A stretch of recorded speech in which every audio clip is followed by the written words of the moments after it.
शांति। आज 30 जनवरी 2021 की साकार मुरली है। आज की मुरली में परमात्मा हमें सूक्ष्म वतनवासी फरिश्ता बनने का पुरुषार्थ बता रहे हैं, याद की यात्रा सिखला रहे हैं, नॉलेज सुनाकर राजयोग सिखाकर पावन बना रहे हैं, फिर हमें नर से नारायण बनने का प्रेरणा दे रहे हैं। आज की मुरली में परमात्मा ने फरिश्ता बनने का जो पुरुषार्थ है वो बताते हैं। फर्स्ट पॉइंट बाबा ने कहा, सूक्ष्म वतनवासी फरिश्ता बनना है तो रूहानी सर्विस में हड्डी हड्डी स्वाहा करो। सेकंड पॉइंट, बिना हड्डी स्वाहा किए फरिश्ता नहीं बन सकते, क्योंकि फरिश्ते बगैर हड्डी मांस के होते हैं।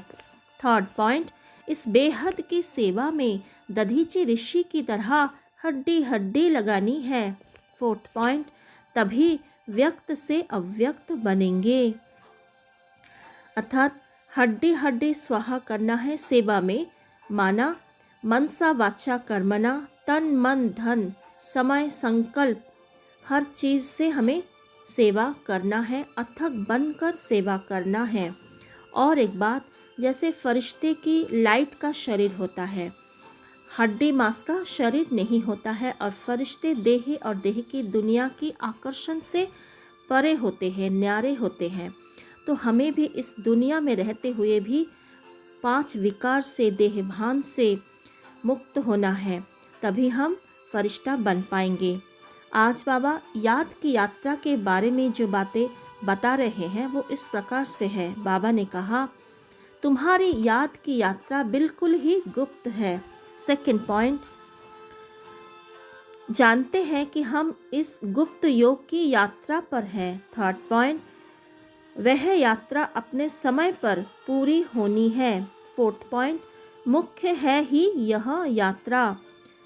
फिफ्थ पॉइंट, जिसको तुम्हारे सिवाय और कोई भी नहीं जानते हैं।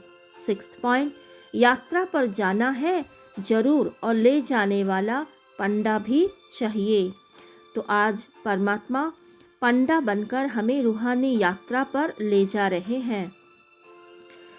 7th बातें, हम आत्माओं को यात्रा पर जाना है अपने निर्वाण धाम। 8 पॉइंट, यह है मुक्ति धाम की सच्ची यात्रा। 9 पॉइंट, बरोबर यह सच्ची यात्रा है जो गाई हुई है। 10th पॉइंट, भगवान ने यह यात्रा सिखाई थी, अर्थात परमात्मा के सिवाय ये रूहानी यात्रा, आत्मा की यात्रा निर्वाण धाम तक, परम धाम तक कोई नहीं सिखा सकते। आज बाबा मुरली में जो समझाने दे रहे हैं वो समझते हैं। बाबा कहते हैं, तुम्हारी याद की यात्रा बिल्कुल ही गुप्त है। तुम बच्चे अभी मुक्ति धाम में जाने की यात्रा कर रहे हो। सेकंड पॉइंट, सारी दुनिया चित्रशाला है। विचित्र और चित्र अर्थात जीव और आत्मा का यह मनुष्य स्वरूप बना हुआ है, तो वह बाप है विचित्र। समझाते हैं मुझे इस चित्र का आधार लेना पड़ता है। आज बाबा चित्र अर्थात मनुष्य तन को, साकारी तन को कह रहे हैं, और विचित्र आत्मा को और स्वयं परमात्मा को कह रहे हैं, क्योंकि परमात्मा का भी शरीर नहीं है, इसीलिए वो भी विचित्र है। और ये पूरी दुनिया है चित्रशाला, मनुष्यों की दुनिया। थर्ड पॉइंट बाबा कह रहे हैं, अभी तुम्हारी बुद्धि में है सतयुग था, अभी कलयुग है। फिर बाप वही बातें समझाते हैं। ऐसा तो कोई कह नहीं सके कि मैं परम धाम से आया हूँ तुमको वापस ले जाने। परमपिता परमात्मा ही कह सकते हैं, ब्रह्मा द्वारा, और किसके द्वारा भी कह नहीं सकते। तो बाबा का ये पाठ वापस ले जाने का सभी आत्माओं को परम धाम तक, ये बाबा का ही पाठ है, और बाबा ये ज्ञान ब्रह्मा मुख द्वारा ही कल्प कल्प सुनाते आए हैं।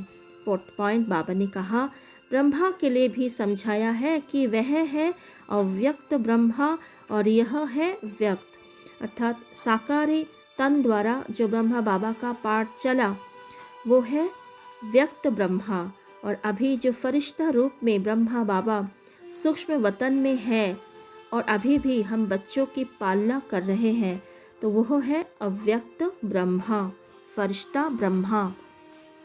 5th पॉइंट बाबा कहते हैं, यह भी गाया हुआ है, मिरुआ मौत मलुक का शिकार, मलुक फरिश्ते को कहा जाता है, तुम मनुष्यों से फरिश्ते बनते हो।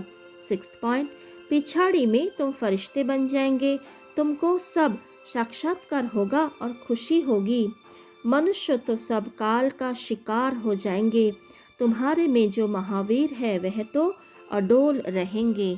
अर्थात बाबा महाकाल बनकर आए हैं, सभी आत्माओं को शरीरों से मुक्त कर ले जाएंगे परम धाम घर में। तो जब हम उस विनाश का सीन देखेंगे तब हमें हमारा स्थिति अचल अडोल रहना होगा और हमें खुशी भी होगी, क्योंकि इसके बाद ही सतयुगी दुनिया आएगा और सभी आत्माओं को फरिश्ते का साक्षात्कार होगा उस समय। 7th पॉइंट बाबा कहते हैं, तुम बच्चों को विनाश और स्थापना का साक्षात्कार होता है। पहले पहले बाबा को भी विनाश का साक्षात्कार हुआ। उस समय ज्ञान तो कुछ था नहीं, देखा सृष्टि का विनाश हो रहा है। फिर चतुर्भुज का साक्षात्कार हुआ, अर्थात दादा लेखराज जो ब्रह्मा तब बने नहीं थे, उस समय परमात्मा ने उन्हें विनाश का साक्षात्कार कराया। इस पूरी सृष्टि का विनाश हो रहा है उन्हें दिखाया था। फिर परमात्मा ने उन्हें विष्णु चतुर्भुज का भी साक्षात्कार कराया, सतयुग की दुनिया का साक्षात्कार कराया, अर्थात विनाश के बाद ये सतयुग आएगा। तो तब बाबा के पास तो ज्ञान नहीं था, फिर धीरे धीरे बाबा ने समझा कि ये क्या हो रहा है। 8 पॉइंट बाबा ने कहा, तुम जानते हो हम श्रीमत से निर्विकारी बनते हैं। भगवान उवाच, यह है गुप्त, श्रीमत पर चलकर तुम बादशाही पाते हो। बाप कहते हैं तुमको नर से नारायण बनना है, सेकंड में राजाई मिल सकती है। अर्थात सेकंड में राजाई, इस बात का मतलब है 5000 वर्ष हम सतो प्रधान से तमो प्रधान बने हैं, तो बाकी जो थोड़ा समय है सत्संगम युग का, उस थोड़े समय में हम फिर तमो प्रधान से सतो प्रधान बनेंगे। तो उस 5000 वर्ष के रिस्पेक्ट में ये थोड़ा सा समय, थोड़ा सा वर्ष सेकंड जैसा ही है। और एक बात, जैसे सेकंड में हमें अगर ये ज्ञान समझ में आ जाता है, रियलाइजेशन हो जाता है, तो हम तीव्र पुरुषार्थ करके बाबा का जो शिक्षा है वो धारण करके हम ऊंच पद पा सकते हैं, अर्थात राजाई मिल सकती है। तो इसी को बाबा कहते हैं सेकंड में राजाई मिल सकती है। 9th पॉइंट बाबा कहते हैं, शुरू में बच्चियां 4-5 दिन भी वैकुंठ में जाकर रहती थी। शिव बाबा आकर बच्चों को वैकुंठ का भी साक्षात्कार कराते थे। अर्थात शुरू में, स्थापना के शुरू में दादियों को परमात्मा ने वैकुंठ का साक्षात्कार कराते थे और दादियाँ सतयुग की दुनिया का सैर करते थे ध्यान में, और उस समय दादियों में सतयुगी संस्कार भी इमर्ज होता था। तो उस समय, स्थापना के समय बाबा बहुत सारे साक्षात्कार कराए थे। 10th पॉइंट बाबा ने कहा, पावन दुनिया में देवताएं हैं, पतित दुनिया में तो देवताओं को पैर आ नहीं सकते, तो जरूर पतित दुनिया का विनाश होना चाहिए। विनाश होगा, बाकी भारत में कौन बचेगा? जो राजयोग सीखते हैं, नॉलेज देते हैं, वही बचेंगे। तो बाबा विनाश के बारे में समझा रहे हैं। 12 पॉइंट बाबा ने कहा, स्वर्ग में है एक बाप, पहले पहले समझाओ 2 बाप है भक्ति मार्ग में। पारलौकिक बाप द्वारा बादशाही मिल गई, फिर याद क्यों करेंगे? दुख है ही नहीं जो याद करना पड़े। अर्थात स्वर्ग में तो दुख नहीं है, इसलिए पारलौकिक बाप को नहीं जानते हैं, ना पुकारते हैं। भक्ति मार्ग में बहुत दुख है, तो इसीलिए हम लौकिक बाप, एक तो शरीर का बाप है, और पारलौकिक बाप परमात्मा को, पतित पावन को हम बुलाते हैं, पुकारते हैं।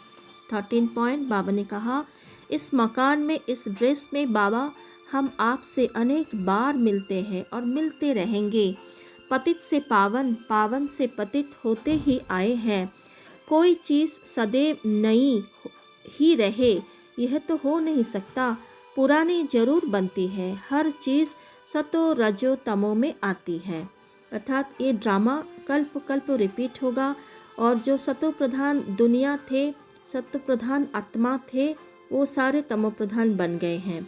फिर से हम तमो प्रधान से सतो प्रधान बनेंगे। फिर 5000 साल का चक्र रिपीट होगा। सतो प्रधान से सतो, फिर रजो प्रधान, रजो, फिर तमो, तमो प्रधान बनेंगे। 14 पॉइंट बाबा ने कहा, बरोबर हमको राजयोग सिखलाते हैं। ब्रह्मा द्वारा स्वर्ग की स्थापना हो रही है। जरूर जो योग सीखेंगे, स्थापना करेंगे, वही फिर राज्य भाग्य पाएंगे। हम कहते हैं बरोबर हम कल्प कल्प बाप से यह राजयोग सीखे हैं।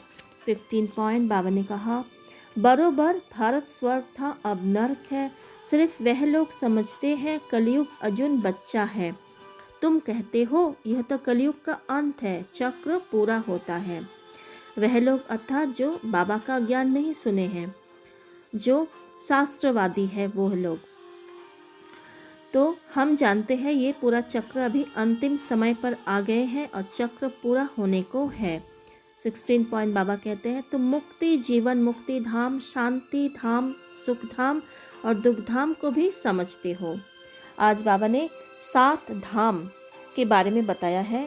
मुक्ति धाम, परम धाम, निर्वाण धाम, शांति धाम, ये सभी एक ही स्थान है, अर्थात आत्माओं का घर, बाबा का घर जो परम धाम है, निर्वाण धाम है। और जीवन मुक्ति धाम, सुख धाम है सत्युगी दुनिया, और दुख धाम है कलयुगी दुनिया।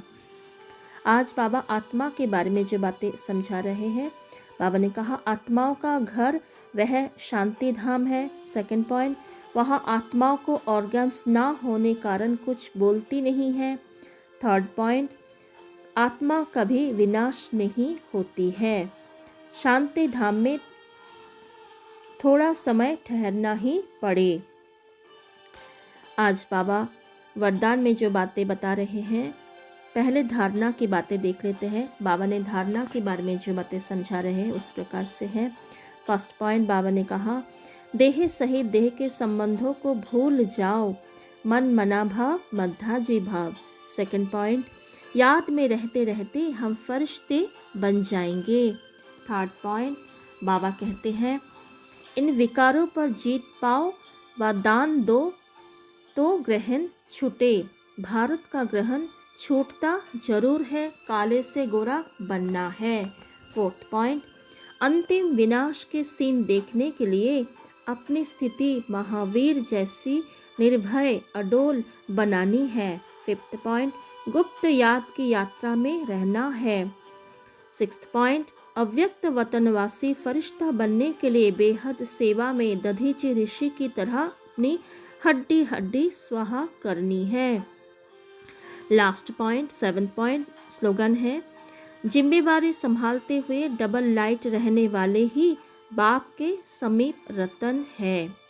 आज का वरदान, एकांत और अंतर्मुखता के अभ्यास द्वारा स्वयं को अनुभवों से संपन्न बनाने वाले माया जीत भाव। आज का मुख्य धारणा लेते हैं, एकांतवासी बनना।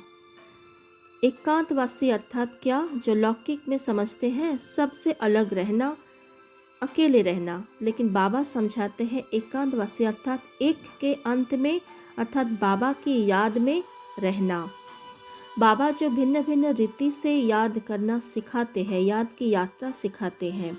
कभी हम परम धाम में बाबा को याद कर सकते हैं, कभी हम फरिश्ता रूप में बाप दादा के सामने बाप दादा के साथ मिलन मना सकते हैं, कभी हम मनसा सेवा कर सकते हैं, सकाश दे सकते हैं, कभी हम ज्ञान के गहराई में जाकर मनन कर सकते हैं। हमारे जो स्वरूप है, पांचों स्वरूप का अनुभव कर सकते हैं, उसके बारे में चिंतन करके उसका स्वरूप बन सकते हैं। कभी हम भिन्न भिन्न स्थिति का भी अनुभव कर सकते हैं, जैसे निराकार स्थिति, काज कर्म करते हुए निराकार आत्मा स्वरूप में स्थित होकर आत्म अभिमानी बनकर उस स्वरूप में स्थित होकर हम कर्म कर सकते हैं। ये सभी एकांतवासी बनने का युक्तियाँ हैं जो बाबा समझाते हैं।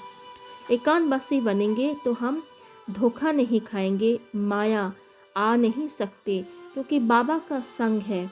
बाबा का संग माना सर्वशक्तिमान का संग, तो हम परिस्थिति पर भी विजय पाएंगे। मन बुद्धि सदा बिजी रहेगा तो माया और कोई भी विकार हमें वार नहीं कर सकते, तो स्वतः ही हम मायाजीत बन पाएंगे। ओम शांति। आज हम सूक्ष्म वतन में फरिश्ता बनकर प्रकृति को, पांचों तत्वों को और सभी आत्माओं को सकाश देंगे। चले अपने लाइट की शरीर को देखें। अति तेजमय प्रकाश स्वरूप में आत्मा लाइट के शरीर में इस दुनिया से पार सूक्ष्म वतन में पहुंच जाती हूँ।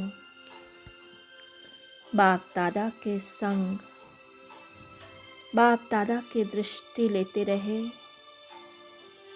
उन दृष्टि से परमात्मा सारी शक्तियाँ दे रहे हैं, वरदान प्यार दे रहे हैं।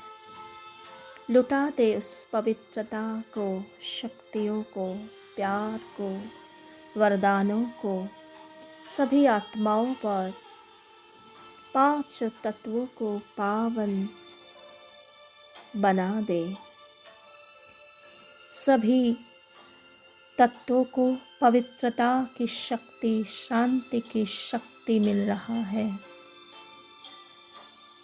मैं फरिश्ता हड्डी हड्डी सेवा में सफल कर रही हूँ। ओम शांति।